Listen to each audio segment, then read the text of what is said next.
Welcome to the Slop Farm. Enjoy the video.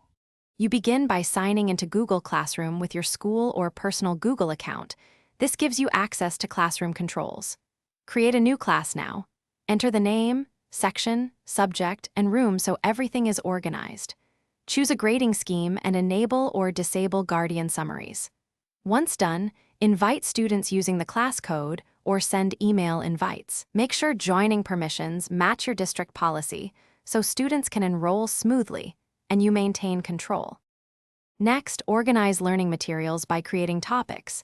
Think Week 1, Unit A, assessments, so students find resources quickly. When you create assignments, attach Google Drive files, links, rubrics, and set clear due dates. Explain expectations in the description so students know the how and why. Use the schedule feature to publish later, enable originality reports to check work, and differentiate by assigning to subsets of students or groups to meet diverse needs. These steps make grading and navigation far easier. Finally, grade in the gradebook or open each student submission to leave private, actionable feedback and comments. Explain what to improve and why. Return work with revision requests so learning continues, and sync grades to your SIS if your district supports that integration. If something breaks, check student login status, permissions on drive attachments, and class code validity. Make sure files are shared properly.